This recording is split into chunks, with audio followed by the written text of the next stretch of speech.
पुणे उत्तरमध्ये राष्ट्रवादी काँग्रेसला मोठं खिंडार पडलेलं असून अजित पवारांना भाजपकडून मोठा धक्का देण्यात आलेला आहे। शिरूरच्या माजी आमदारांनी भाजपमध्ये प्रवेश केलाय। शिरूरचे माजी आमदार राजेंद्र गावडे, जिल्हा परिषद बाल कल्याण समिती सभापती सुनीता गावडे आणि माजी नगराध्यक्षा मनीषा गावडे यांनी असंख्य कार्यकर्त्यांसह आता भाजपमध्ये प्रवेश केलेला आहे।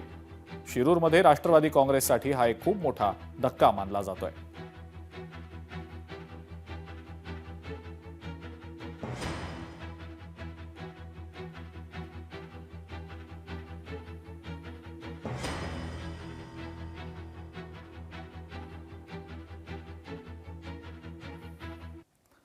मुंबईमधल्या निवडणूक आयोगाच्या कार्यालयामध्ये आज गोंधळ झाल्याचं पाहायला मिळालं।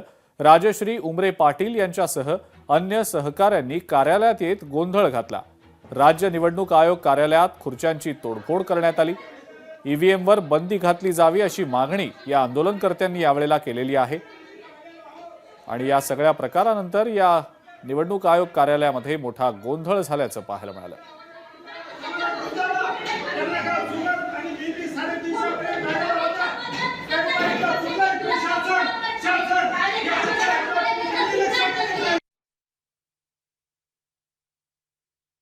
गेल्या 5 तारखेला राज्य निवडणूक आयोगाला एक निवेदन दिलं होतं, ज्यामध्ये आम्ही कळवलं होतं की जर का ईव्हीएम बंद करून लोकतंत्र वाचवण्यासाठी बॅलेट पेपरवरती मतदान घ्या, हे अशा पद्धतीचं आम्ही पत्र सुद्धा त्यांना कळवण्यात आलेलं होतं। जर का हे लवकरात लवकर नाही झालं येत्या जिल्हा परिषद असतील पंचायत समितीच्या अनुषंगाने, तर आम्ही आमरण उपोषणासारखा पावित्र्य हातात घेऊ।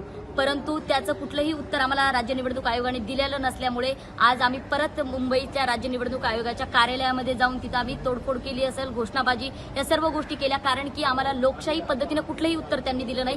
आमचा आक्षेप एकच आहे की ईव्हीएम बॅन करून आम्हाला समजल सोप्या पद्धतीमध्ये बॅलेट पेपरवरतीच मतदान घ्यायला पाहिजे।